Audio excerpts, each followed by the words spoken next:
Hi everyone, welcome. I'm down here in my wormery, preparing to check in on one of the systems that I'm trying to drive to completion. So the majority of my systems, as you can see, all laid out over here in buckets, in tubs. These systems all kind of have a defined start date and finish date, and then I clean out the tub and start anew. There is also the exception to the rule, which is the bag system over there, where new stuff keeps getting piled in on the top, and then theoretically through a hatch on the bottom you harvest the done stuff, so that's perpetual. But for the most part, my systems have defined finishes, and the stuff up here, the oldest of my systems, are definitely in the home stretch when it comes to being finished. So an example of that would be right here, where the majority of the worms have already been hauled out of this cavity where we had been setting up a horizontal migration feeding zone, trying to lure the worms out. And then as a follow-up to that, knowing that I still had, worms remaining in the finished castings, I set up this bait box, and then that brings us to the next oldest of my systems, which is the system that we're going to be checking in on today, where now for 12 days we've been in the process of trying to migrate the worms out. So on this edge of the bin, we set up the horizontal migration feeding zone after nudging the contents of the system over to the other side. And then the whole idea was that the worms will eventually, on their own accord, voluntarily exit their castings so that they can also be hauled out into a new home, and the castings can be ours. So I'm going to get the system up on the bench, and we're going to get to work. So now really quick before we get started, the types of worms that these are African night crawlers, and as we already talked about, it's been 12 days since we set up the migration for the worms. And just a couple of bits of information here is the age, 268 days of age. And then with the feedings, it's interesting because, like as you saw in the other system, I scoop out the section of the bin where the worms were gathering. So I always kind of treat that as a collection of castings that don't really count when it comes to the stuff that's being harvested over on the other side. So to me, it seems like there was a certain number of feedings that account for the creation of the finished castings, and then some other feedings that come later, like this +1 and now today's +2, are going to all add up to a total number of feedings applied. But the ones that were specific to getting the worms to move out, in the back of my mind, I sort of treat that a little differently. I don't know why. So really quick last bit, the number of worms that we started out with here, just under 750, and that was because, there was two trays with these African night crawlers living in them, and some sort of catastrophic situation befell them. I don't know what it was, but out of those two systems that were already in the process of migrating, trying to get them migrate out of their environments, there was a crash and burn situation. Out of both of those systems, I was able to still manage to rescue these worms. So, after this much time in service, it's fair to expect that some of these worms have been mating, hopefully increasing their numbers. But, before I get completely off track and distracted, I'm just going to grab my my pulverized into a powder version of these mosquito dunks. So in the past, I'd always put them in water and created a solution more aligned with what you would imagine the deployment of this stuff would go like, but more recently I've been trying just applying it this way, because it's really a type of bacteria that affects the flying insects.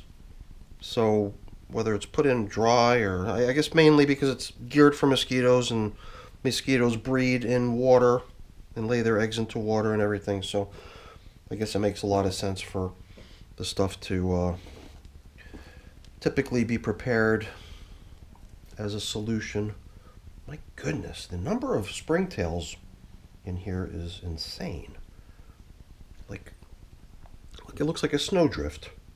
Look at all those springtails. They're just mobbed all over that piece of vegetable matter or fruit or whatever that is. I don't even know what it is.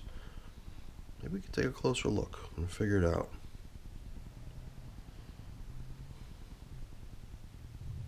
You know what I bet this might be? I remember now from reviewing the video from last time, and this green mold is also reminding me that Part of the stuff that we were collecting up last time to build the horizontal migration feeding zone was leftovers from the previous feeding, and there had been leftover bits of plum. I was able to even smell the scent of it a little bit, and bits of leftover bread. So part of what was used to build this over here was,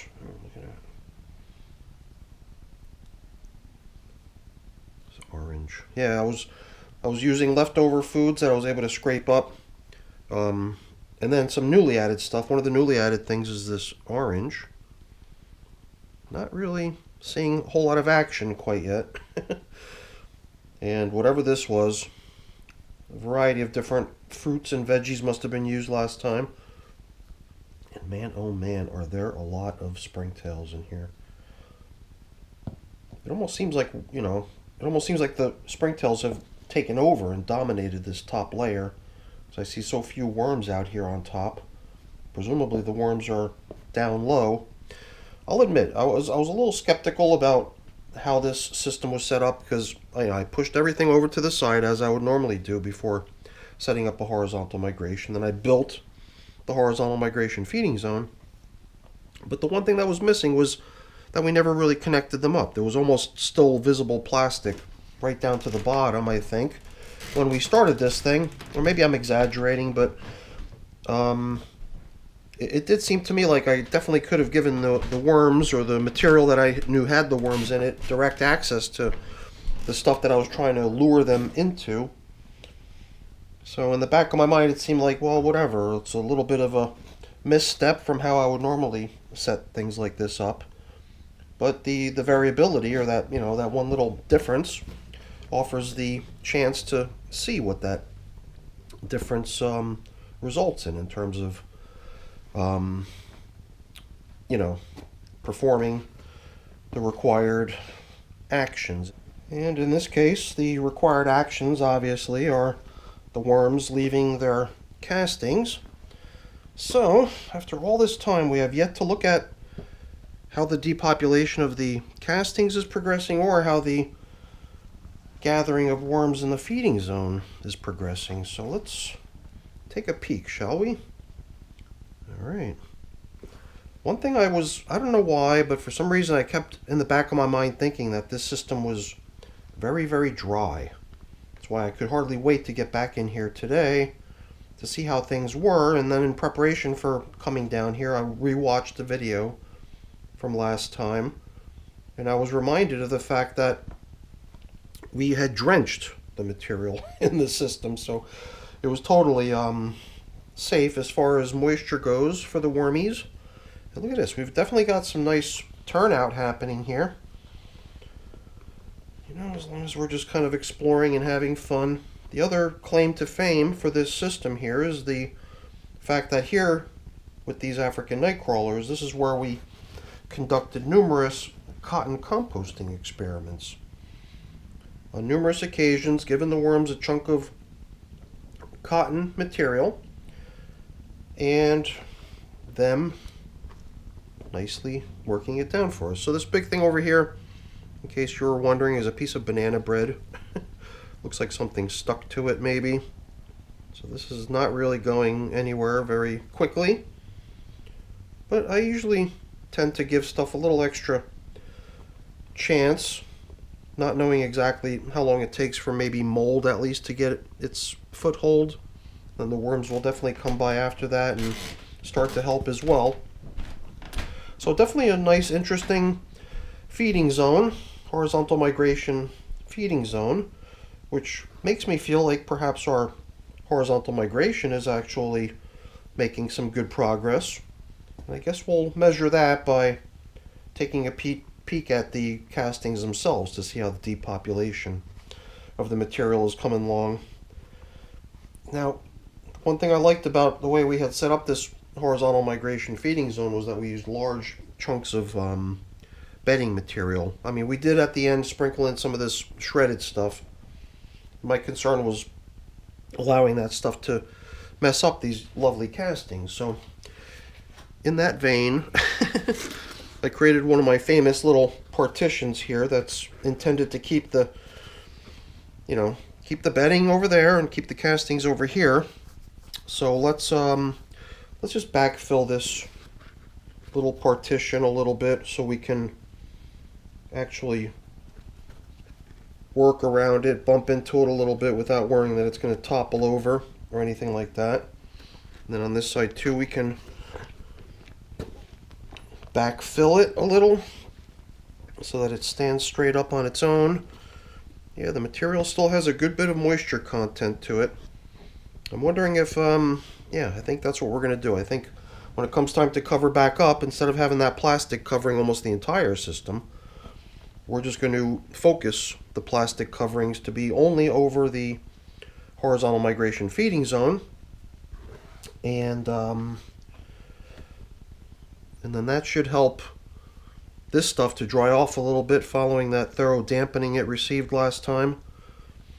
I don't know, I just bumped into a couple little pieces of shredded paper or cardboard or whatever it was. I recognized it right away and I figured I'd pick it out, but it seems like once you're kind of already setting your mind to the fact that, hey, I've got a really nice batch of lovely worm castings here, anytime you bump into something in it that doesn't feel like worm castings, it seems like, well, put it over there.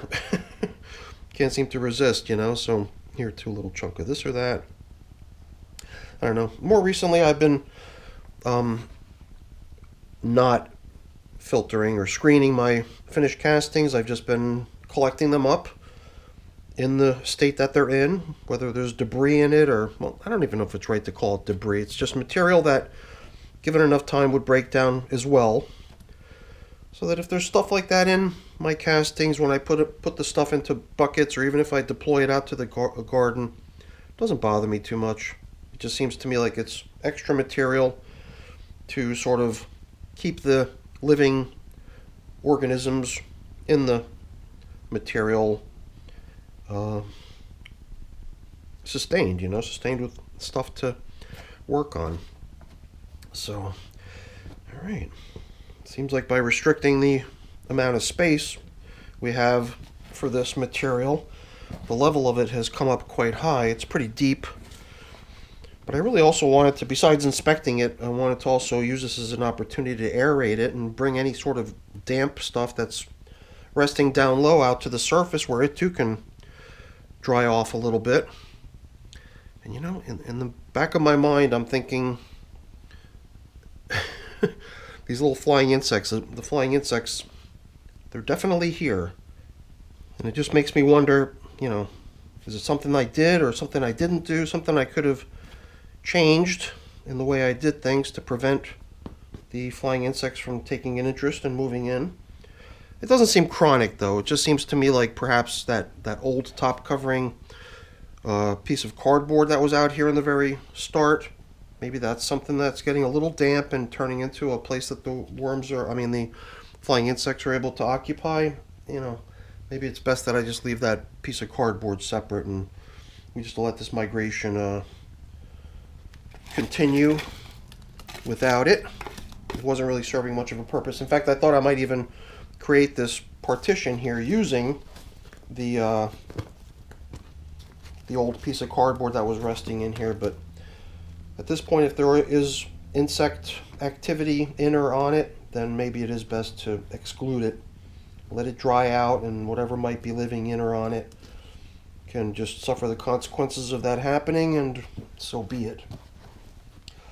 And, well, this is the part where I feel a little bit guilty dropping all these frozen chunks of pumpkin and celery down into the system.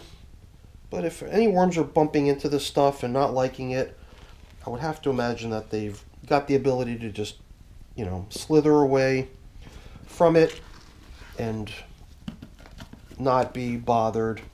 And then within short order, I'm sure within a few minutes, this stuff will all assume the same temperature as the bin and be thawed out and not a problem any longer. So, all right, well, I kind of smushed that orange.